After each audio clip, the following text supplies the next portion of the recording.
So I guess the dog thought she needed the support for the tarp more than I did, and that's what happens.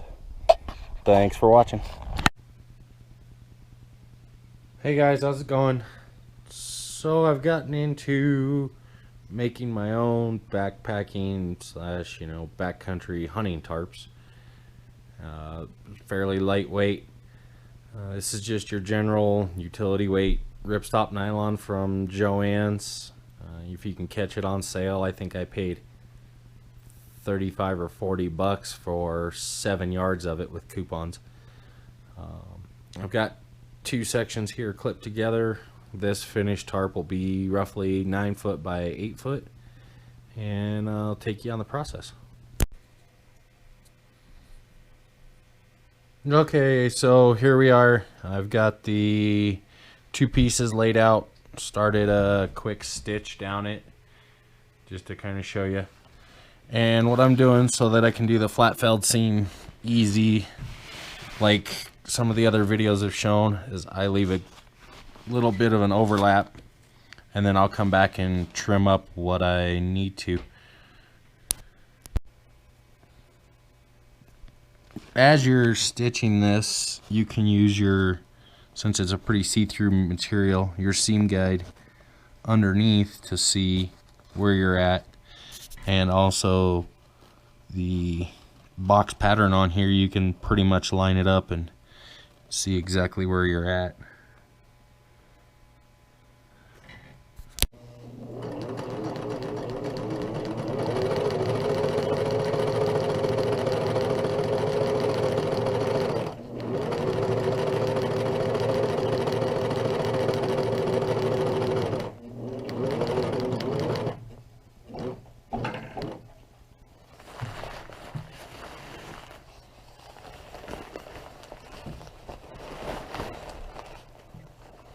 It doesn't hurt to stop and reset your material, make it easier for you as you go along.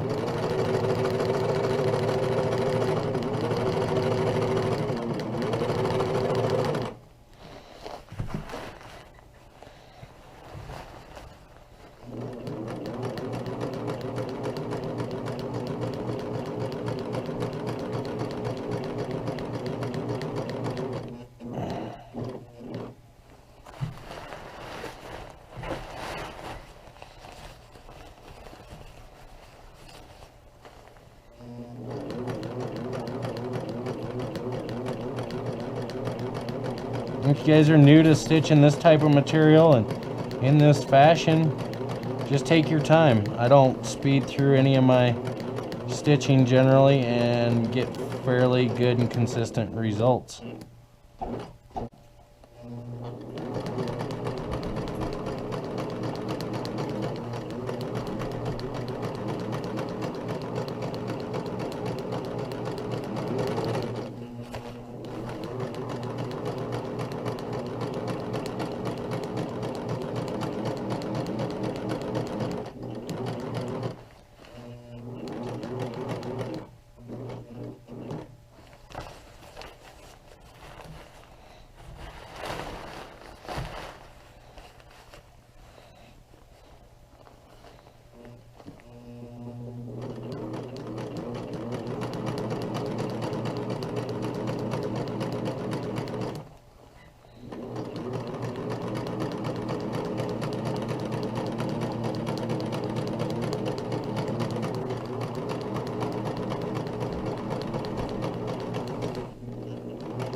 Now as you come up to the end doing your back stitching, I like to go back at least like an inch just to be sure everything's held in nice and tight, because that'll be one of your main stress points along the ridge line there.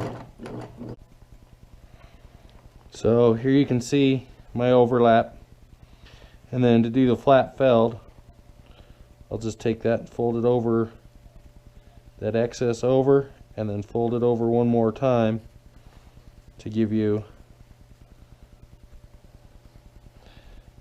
that there. And then I'll pin the first maybe 3 or 4 inches, go down, roll it, pin it, and then once you start going with your machine, you can do it by hand while you're sewing along, so you don't have to stop and pull pins. Okay, so we're ready to do the flat felled seam. Basically, like I showed, just fold it, roll it over on top of itself, and sink your needle. One thing I found is if you take your one side of your tarp and roll it and just clip it along, it'll help feed through without trying to bunch up too much. I know I said I was going to only pin 3 or 4 inches, but since I rolled it out anyway, I've done probably half the tarp with it. Again, with this seam, I'll just do my couple stitches and then about 1 inch of back stitching, just because it is on the ridge seam.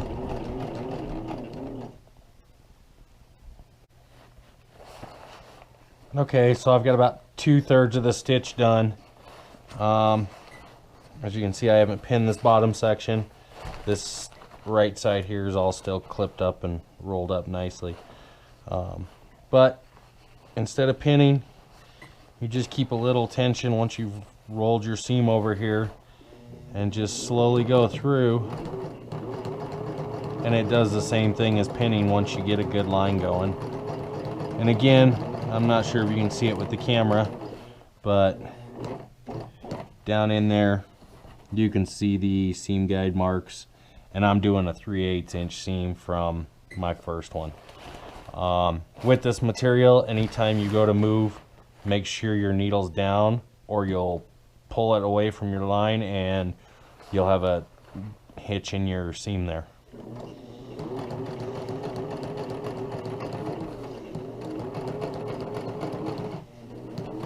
And again, as it's going along, I'll just take and fold this edge over, and it gives me the flat felled seam quite a ways out still.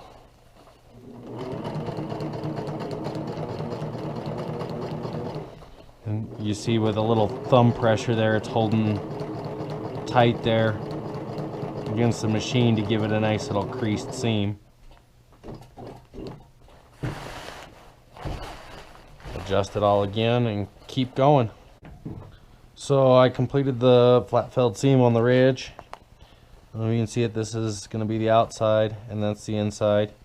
You get a little overlap, but basically it just runs all the way down on a 3/8 width, the length of the ridge there. Okay, now that I've got the 2 pieces of the tarp sewn together and cut to width, which I did right about 4 foot 1 inch to give me some seam allowance, so it'll be a 9 foot by 8 foot. I'm going to make some reinforcements for the corners and the ridgeline peaks. I've got a 8 by 8 piece of cardboard. It says tarp corners. I did a larger tarp, and these were the corner supports or reinforcements. I don't remember the name of the site or the channel. I will put it in the description. I got this idea of having the stencils just cut out and marked out from him. He also does a really great tutorial on a stuff sack. So I'll go through and I'll cut these out, and then we'll go on to attaching them and taking care of that. Okay, so now that I've gotten the tarp cut to width and length that I want and both pieces sewn together, I'm going to work on my reinforcements for the corners and the ridge line.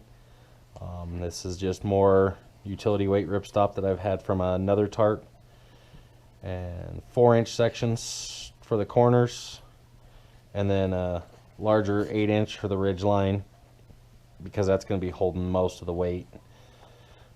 What I like to do with my corners, most people I've seen have just sewn them on.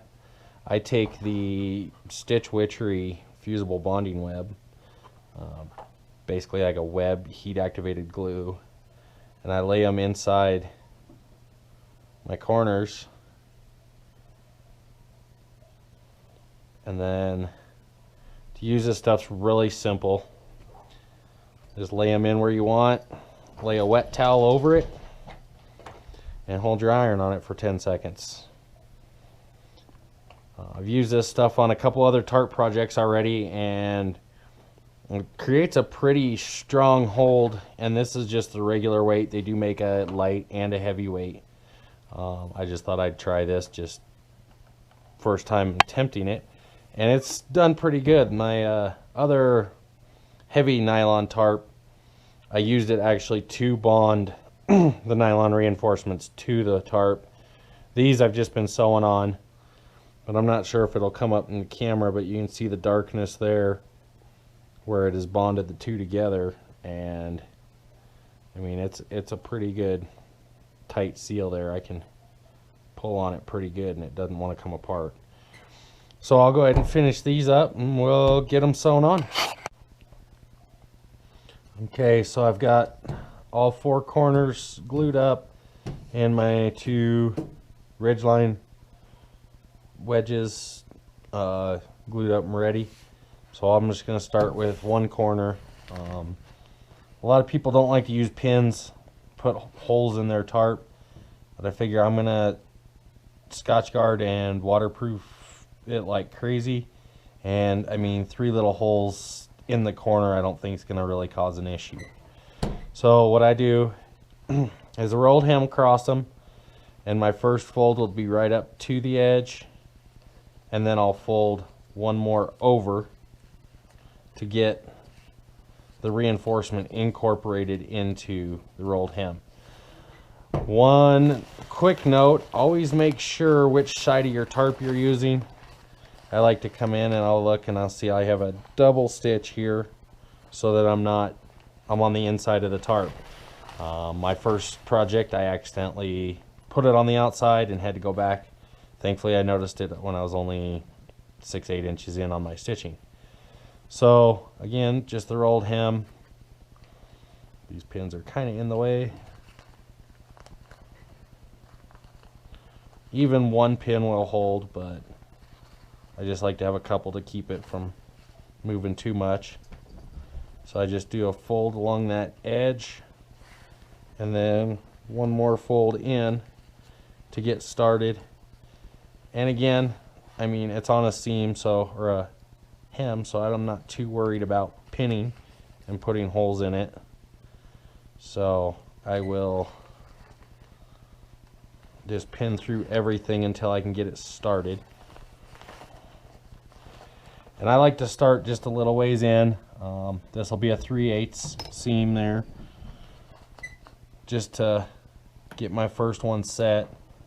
I'll do 2 stitches and then back stitch all the way to the end just to make sure everything's locked into place. And then, kind of like with the flat felled seam, when you're going, you can just roll and fold by hand, and that kind of helps you adjust your width. And once you get a good one going, it'll probably, but pretty much do it itself. So I've got the first seam done. I'm coming up to the ridge line and the support for it. I just again pinned it right in, rolled the hem over, and what I'll do with this one is just run 1 stitch all the way down.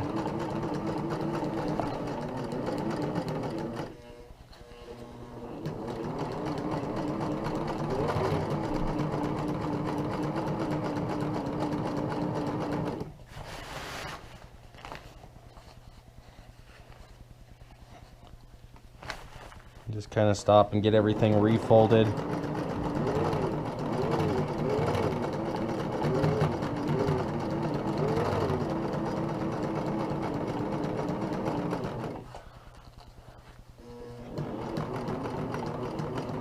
And then what I do with all my reinforcements is I go just a couple past and didn't do a back locking stitch.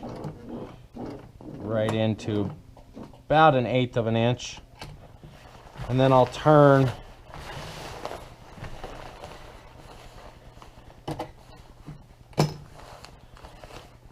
and just give it a stitch all the way around. And once you've got this main stitch done, you can pull your pins and things won't roll as bad on you. And you just have to kind of fold it up. It's a lot of material to deal with, but once you get the hang of getting through,